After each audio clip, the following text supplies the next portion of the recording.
মুসা নবী একদিন আল্লাহর কাছে ডেকে বলে, ওগো আল্লাহ,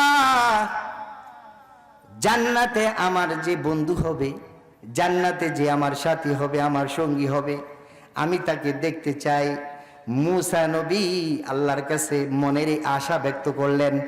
মুসা আলাইহিস সালাম মনের কথা আল্লাহকে জানাইলেন, ওগো আল্লাহ,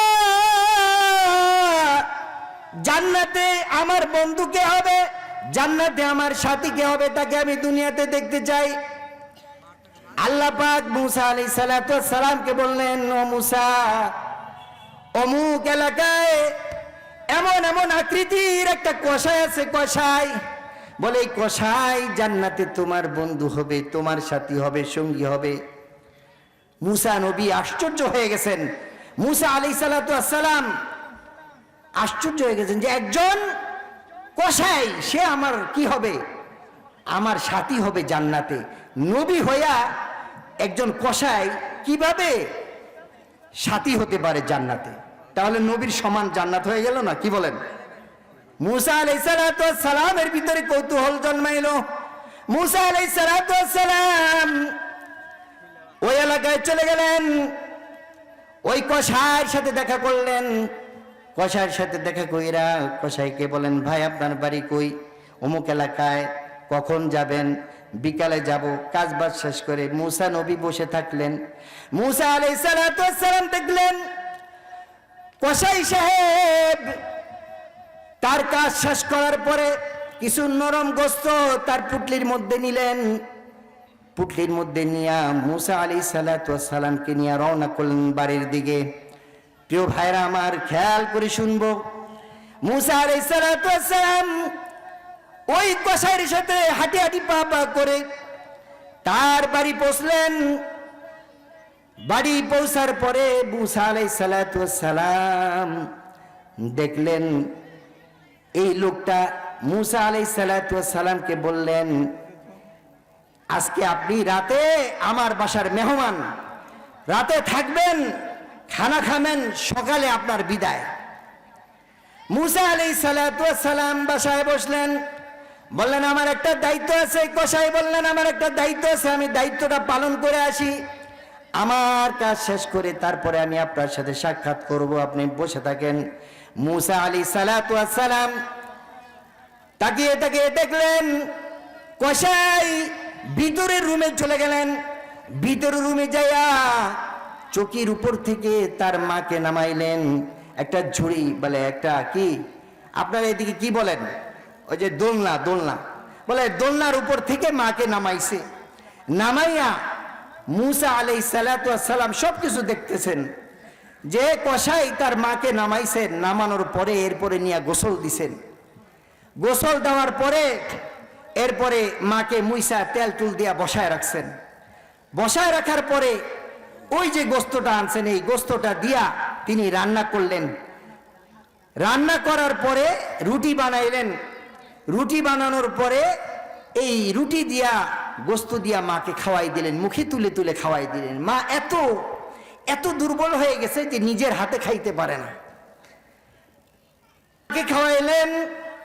খাওয়া শেষ হইল, যথাস্থানে মাকে আরাম করার জন্য রেখে দিলেন। প্রিয় ভাইরা আমার, মুসা নবী সব তাকাইয়া তাকাইয়া দেখতেছেন মুসা আলাইহিস সালামের কাছে। এরপরে খাবার নিয়ে আসলেন, যে বললেন যে আপনি খানা খান। মুসা আলাইহিস সালাম খানা খায় না। মুসা আলাইহিস সালাম বলেন, আমি খানা খাবো, একটা শর্ত আছে। আগে আপনি আমার কাছে বলেন, এই যে আপনি একজন মহিলা যাকে আপনি বলে রান্না করে খাওয়াইলেন, গোসল দিলেন, মুইসা দিলেন, মুখে তুলে তুলে খাওয়াই দিলেন, এই মহিলার পরিচয় দেন। মুসা আলাইহিস সালাম জিজ্ঞেস করার পরে ওই কষাই উত্তর দিলেন, তিনি আমার মা জননী, বহু বছর যাবত বাবা মারা গেছে, আমার বাবা মার আর কোনো সন্তান নাই, আমি একা, আমার মার এই দুনিয়াতে আর কেউ নাই, আমি ছাড়া আমার মায়ের কেউ নাই, আমার মা ছাড়াও আমার আর কেউ নাই। মুসা আলাইহিস সালাম এই কথা শুনে চোখের পানি ছেড়ে দিলেন। এরপরে মূসা নবী ওই কসাইকে জিজ্ঞেস করলেন, তবে আমার আরেকটা প্রশ্ন রয়ে গেছে। বলে, আপনার মা যখন আপনি খাওয়াইলেন, খাওয়ানোর পরে বিড়বিড় করে কি জানি বলতেছেন, আমি আপনার মাকে দেখছি, আপনার মা মুখে বিড়বিড় করে কি জানি বললেন, ওই শব্দগুলো কি ছিল এটা আমাকে শুনাইতে হবে। মূসা নবী জিজ্ঞেস করার পরে কসাই বলেন, আমার পাগল মা, এই পাগল মা আমার জন্য একটা দোয়া করে। প্রতিদিন আমি খাওয়ানোর পরে আমার মা আমার জন্য এই দোয়াটা করে। কি দোয়া করে? বলে, বনি ইসরাইলের মধ্যে অনেক নবী আছে, এই নবীদের মধ্যে মূসা নবী সর্বশ্রেষ্ঠ নবী। মূসা আলাইহিস সালাতু ওয়াস সালাম আমার মা প্রতিদিন খাওয়ানোর পরে আমার জন্য দোয়া করে, ওগো আল্লাহ, আল্লাহ তুমি আমার সন্তানকে মূসা আলাইহিস সালাতু ওয়াস সালাম যে জান্নাতে যাবে, ওই জান্নাতে তুমি আমার সন্তানকে কবুল করে নিও। বলেন সুবহানাল্লাহ। আমার মা প্রতিদিন দোয়া করে মূসা আলাইহিস সালাতু ওয়াস সালামের সাথে যেন আমার হাসর হয়, মূসা আলাইহিস সালাতু ওয়াস সালামের সাথে যেন আমার কিয়ামত হয়, মূসা নবীর জান্নাতে যেন আমি থাকতে পারি। আমার মা প্রতিদিন খাওয়ার পরে আমার জন্য এই দোয়া করে। প্রিয় ভাইরা আমার, মূসা নবী চোখের পানি ছেড়ে দিলেন। মূসা নবী চোখের পানি ছেড়ে দিয়ে কাঁদে আর কয়, আপনার মায়ের দোয়া কবুল হয়ে গেছে। বলেন সুবহানাল্লাহ।